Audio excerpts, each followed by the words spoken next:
Alléluia. Merci Seigneur. Nous bénissons le Seigneur, nous rendons grâce à Dieu pour ce moment qu'il nous donne encore. Je suis heureux de vous apporter la parole de Dieu. Permettez-moi de lire juste avec vous un passage bien connu de tous dans l'Évangile selon Luc, au chapitre 5, à partir du verset 1. Comme Jésus se trouvait auprès du lac de Génézareth et que la foule se pressait autour de lui pour entendre la parole de Dieu, il vit au bord du lac 2 barques d'où les pêcheurs étaient descendus pour laver leurs filets. Il monta dans l'une de ces barques qui était à Simon et le pria de s'éloigner un peu de terre. Puis il s'assit et de la barque il enseignait la foule. Lorsqu'il eut cessé de parler, il dit à Simon, avance en pleine eau et jetez vos filets pour pêcher. Simon lui répondit, Maître, nous avons travaillé toute la nuit sans rien prendre. Mais sur ta parole, je jetterai le filet. Et l'ayant jeté, il prit une grande quantité de poissons et leur filet se rompait.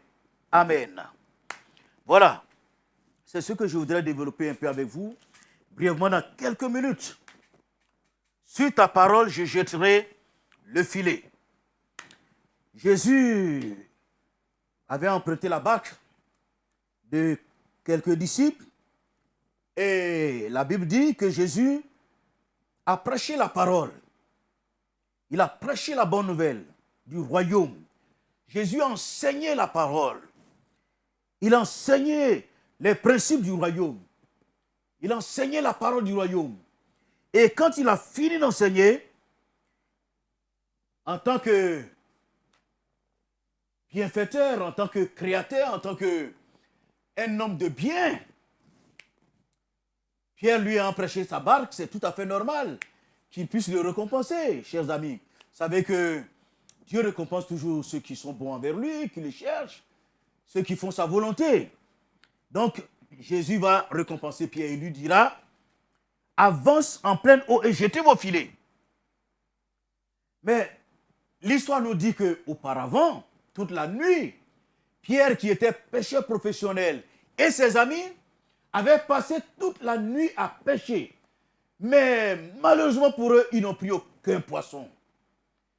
Donc c'est avec découragement, la mort dans l'âme, au moment où ils s'apprêtaient à partir, que Jésus les a visités et leur a demandé leur barque. Donc, ils ont pris cette barque, il a pris la barque, il a prêché, et après il leur dit, juste, il leur dit ceci, jetez, avancez, allez en eau profonde et jetez vos filets pour pêcher. Alors la Bible dit, Pierre, il a protesté. Il a protesté parce qu'il est pêcheur professionnel. Il a pêché toute la nuit, il n'a pris aucun poisson. Et il fait jour, au moment où les poissons ne sont plus là, comment peut-on leur demander d'aller en pleine eau pour jeter le filet? À cette heure-là, c'était pratiquement plus possible de prendre du poisson dans cet endroit. Pierre était professionnel, il le savait. Mais quand il a protesté, il s'est rendu compte que celui qui venait de lui adresser la parole n'était pas n'importe quel être humain. Il était homme parmi les hommes, mais en lui habitait corporellement toute la plénitude de la divinité.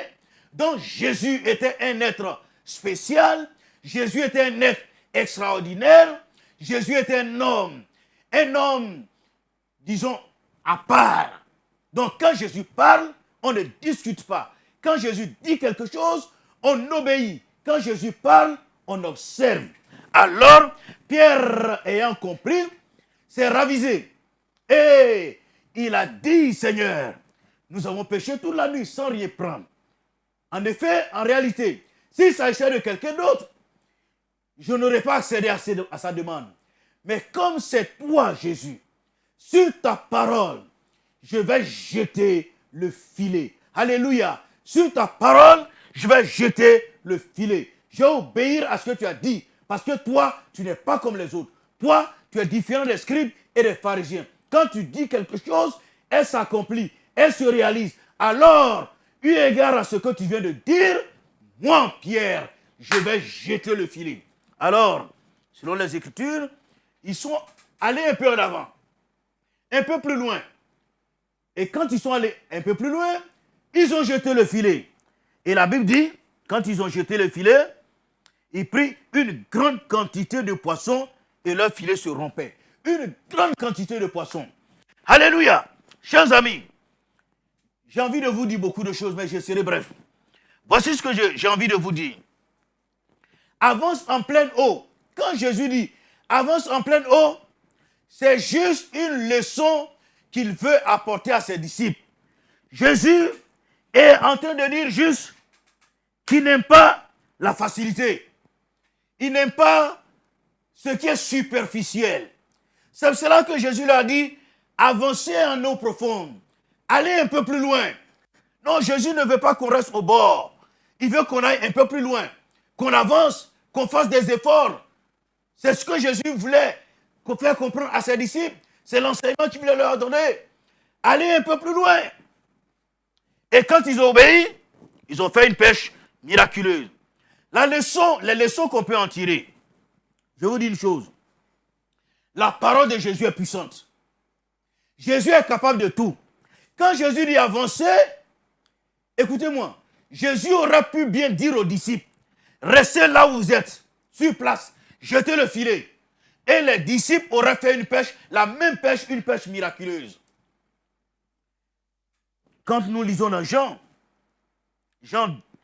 21, verset 6, Jésus a rencontré les mêmes disciples et leur a dit, cette fois-ci, jetez le filet du côté droit. Quand ils ont jeté le filet du côté droit, la Bible dit, ils ont fait la même pêche. Ils ont pris beaucoup de poissons. Donc, qu'on aille loin, qu'on reste à côté, qu'on reste au bord même de l'eau. Si Jésus dit, jetez le filet, il faut jeter le filet. Ce n'est pas le fait d'aller en profondeur qui a fait que les disciples ont fait une pêche miraculeuse. Il a dit, jetez le filet du côté droit. Ils l'ont fait. Il leur avait dit de jeter le filet du côté gauche et ils auraient fait une pêche miraculeuse. Si Jésus leur avait dit, restez au bord et qu'ils étaient restés, ils auraient fait une pêche miraculeuse. Qu'importe le lieu, Jésus veut seulement enseigner qu'il n'est pas partisan de la facilité, du moindre effort. Il veut que ses disciples fassent des efforts, que ses disciples avancent, que ses disciples fassent des choses extraordinaires, mais en comptant sur lui. Pierre dit, sur ta parole. Oui, la parole de Jésus, elle est puissante. Elle est puissante, elle est merveilleuse, elle est magnifique. Mes amis, si Jésus n'a pas dit de lancer le filet, ne lancez pas. Quand Jésus a dit lancer le filet du côté droit, si les disciples l'avaient lancé du côté gauche, ils n'auraient fait aucune pêche. Quand il a dit avant, allez en eau profonde, s'ils étaient restés au bord, ils n'auraient fait aucune pêche. Si Jésus dit, restez au bord et qu'ils vont en profondeur, ils ne feront aucune pêche. C'est la parole de Jésus. Alléluia. Pierre dit, sur ta parole. Et je voudrais vous encourager, mes frères et mes sœurs, sur ta parole. Non pas sur la parole d'un être humain. Je dirais même, pas sur la parole d'un homme de Dieu.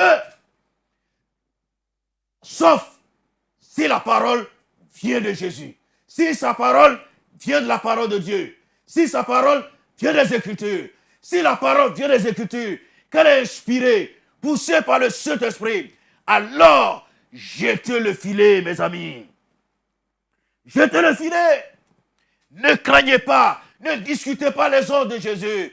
Ne discutez pas la parole. Sur ta parole, je jetterai le filet. Je suis heureux de vous dire qu'en dehors de ces paroles que Jésus a prononcées, il a donné beaucoup d'autres paroles. Il dit, voici les miracles qui accompagneront ceux qui ont cru. En mon nom, ils chasseront des démons. Ils imposeront les mains malades et ils seront guéris. Jésus a dit, allez partout le monde entier, prêchez la bonne nouvelle à toute la création. Chers frères et sœurs, après ce moment de confinement, je pense que le temps est venu d'annoncer la bonne nouvelle, de prêcher l'évangile du royaume. Oui, sur la parole de Jésus, jetons le filet. Le temps est venu. Jésus dit, levez les yeux, regardez les champs qui blanchissent pour la moisson.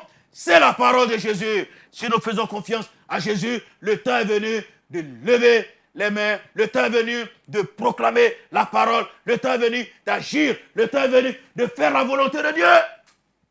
Si nous jetons le filet, en nous appuyant sur la parole de Dieu, sur la parole écrite, nous allons faire une pêche miraculeuse.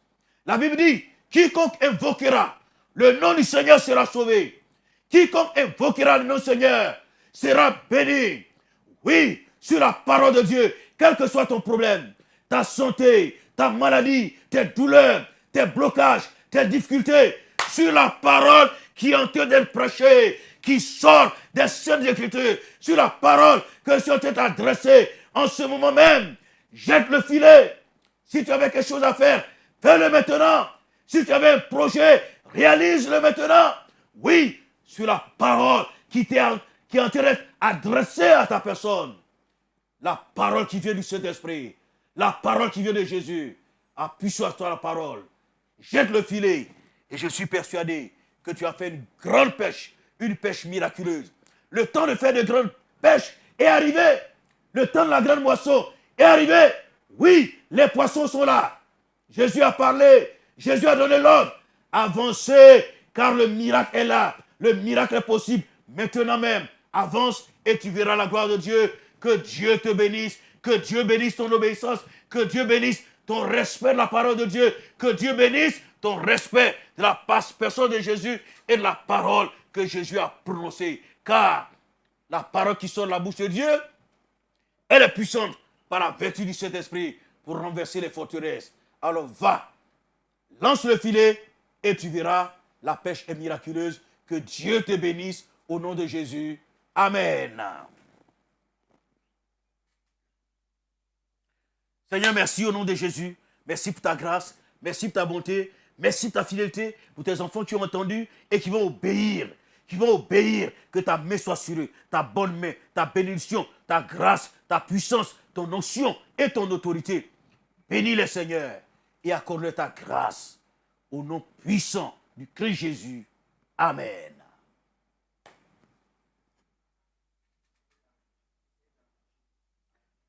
Alléluia.